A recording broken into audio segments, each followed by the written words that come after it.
Leo! This is a Leo Sun, Moon, Rising, and Venus collective reading for the month of September. For your personal reading, kindly send me a direct message. Kamusta mga Leo? Kamusta? Kamusta ang pag-ibig, ang buhay, ang personal growth, ang negosyo, ang career? Ano kaya ang target ng ating mga Leo pagdating sa career and relationship? Alrighty? Leo, this is a Leo Sun, Moon, Rising, and Venus collective reading for the month of September. Collective energy ng ating mga Leo, pasok sa baraha. Collective energy ng ating mga Leo, pasok sa baraha. Alrighty. Ingat sa mga scammers, ang nag-iisang account ng Mystic Siren ay kay Angeles 11. Yung dati nating account na kay Angeles, na hack, hindi ko na ma-open. Mag-ingat sa message galing sa ibang account other than the official account kay Angeles 11. Leo.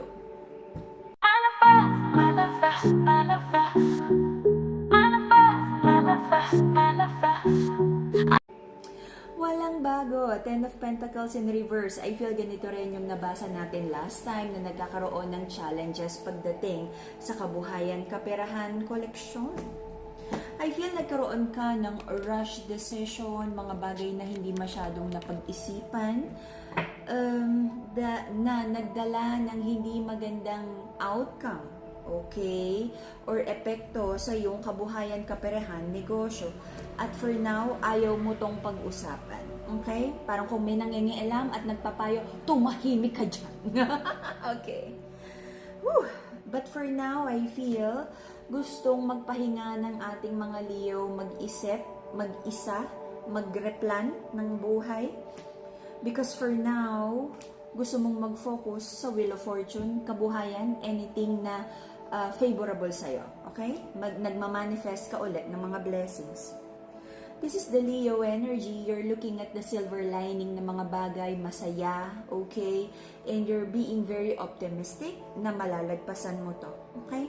Naiinip ka. Leo, ano nangyayari? I feel may energy dito na parang nabuburn out ka, napapagod ka, gusto mong magpahinga, gusto mong magbakasyon.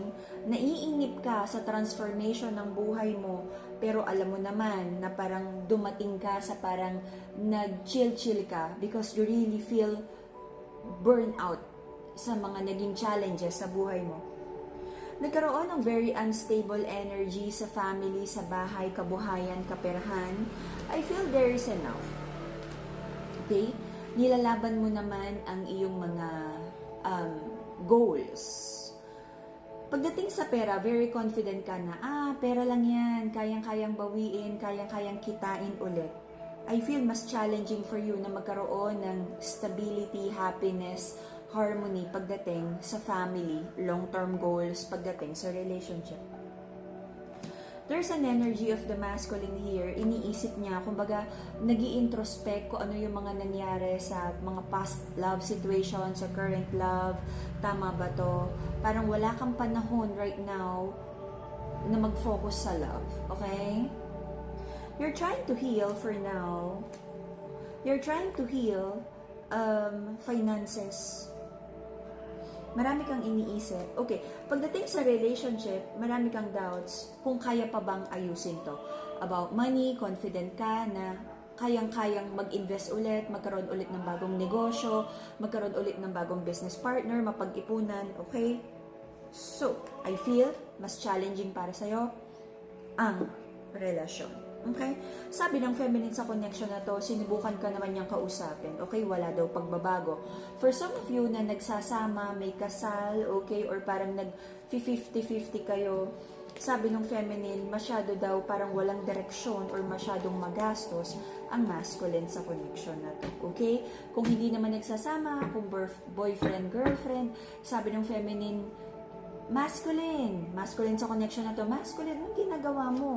Parang hindi ka nag-iipon, parang kung ano-anong binibili mo, bagong relo, bagong sapatos, kung ano-ano, na parang tambak-tambak lang. Nagyayabang ka ba, masculine? Sabi ni feminine. Okay? So, hindi nagkakaroon, may mismatch pagdating sa mga ganitong klaseng items, okay? Or mga binibili that the other person feels na hindi naman essential, alrighty? Para magkaroon ng harmony sa sitwasyon na to, Madagascar Rose Quartz, the pink crystal, this is also to heal the heart chakra at to find the balance again sa heart chakra. Okay? So, nagkaroon ng conflict, pag-aaway, maraming bagay na non-negotiable, nakakainis, nakakaasar, but pinili nyong to make peace with the situation, pagpasensyahan. Okay? Sabi ng mga Leo, at some point, sige, be the bigger person, pagpasensyahan yan. But I feel nag-clash na rin, no? But parang nagkaroon ng, after magkaroon ng clashing ng ating ugali, parang sige, hayaan yan, pagpasensyahan, restart, okay? Reboot. Recent past, I feel meron kang tinapos, Leo.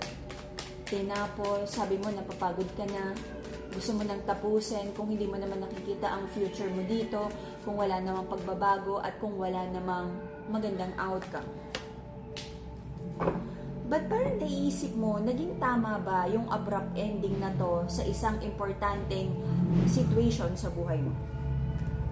Meron kang prayers and manifestations here, kung mas mabuti bang tumahimik ka muna, or dapat bang kausapin mo tong person na to, business or love partnership, or if ever na mag-reach out sa'yo, dapat bang mag-negotiate kayo, or tablahin mo na. For now, parang gusto mo munang tumahimik. Napapagod ka na. Sabi mo, gagalit yung pusa. You feel na parang it would be wiser na parang pakalmahin muna ang sitwasyon. Huwag munang mag-usap. Okay? Right now, you're trying to walk away from a certain situation na sabi mo, sige, cutting the losses o lots kung nalugi ka. If you invested your time, your love, your money, pagtitiwala sa negosyo or love, partnership na to, sabi mo, sige, cutting the losses, tama na. Magre-rebuild ka na lang. Kilo? Your person ay nagfo-focus sa kanyang wish fulfillment. This is the Aquarian energy also of wish fulfillment.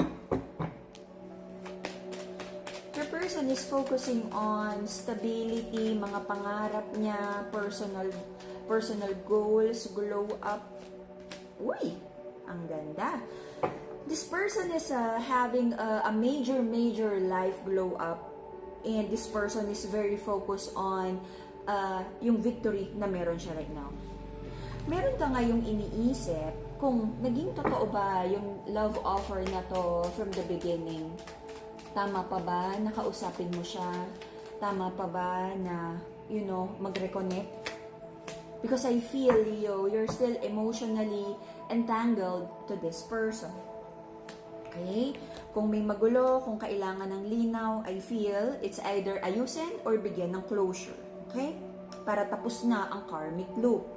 So, until the end of December, if you're manifesting abundance, Brazilian citrine, the yellow and happy crystal. Okay? If you're manifesting like mental clarity and stronger connection with your intuition, amethyst, the purple crystal. Okay?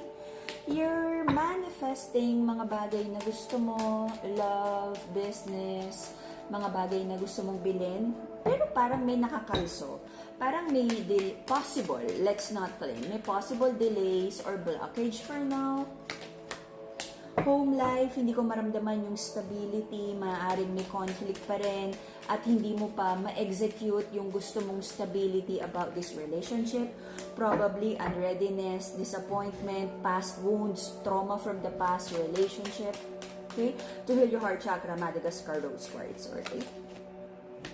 Wala akong nakitang pagbabago sa connection.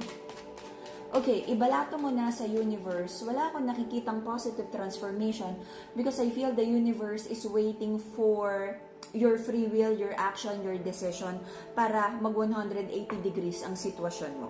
Okay? Pag hindi ka gumalaw, walang mangyayari.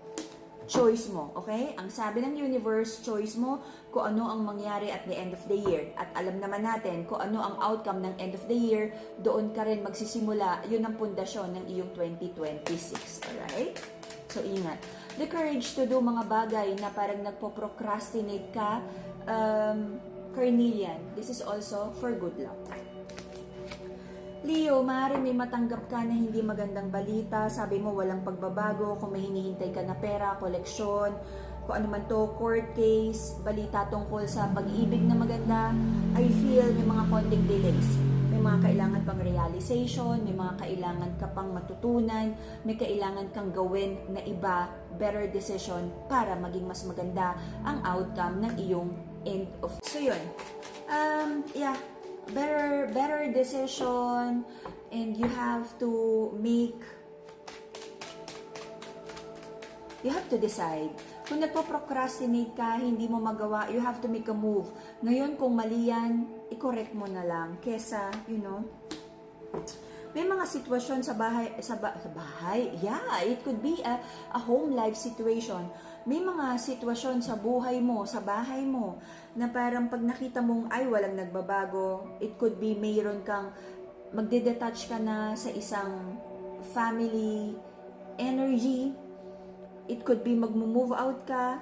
It could be may bibitiwan kang partnership. It could be anything na mararamdaman mong walang bunga at lagi na lang may conflict, may away, bibitiwan mo na. And I feel makagawa ka ng tamang decision. For now, until the end of the year, wala pa ako nakikitang big move unless siguro is magkaroon ka na ng courage really na gawin na yan next week. But if you feel na parang you need more time para makapag-decide because this is like a big part of your life, then take your time. Okay? So, yun lang. Until the end of the year, kung ano man yung minamanifest, I feel this is more about introspection. This is more about finding the lesson. 2025, yung last 3 months would be more about growth, wisdom, realization, and sa dulo, planning kung ano yung mga dapat mong gawin para maging mas maganda ang iyong 2026. For now, kumbaga sa ulam, marami ka pang niluluto at hindi mo pa maiahin because hindi pa ready. Alright? Waiting season, I feel, until the end of the year. But let's see kung anong magiging decision mo na maaaring magbigay sa'yo ng 180 degrees na turnaround ng buhay mo para mapunta ang favor ng Wheel of Fortune sa'yo. And that will be the Leo reading for the month of September. See you again in a few days for your bonus reading. Bye-bye, Leo!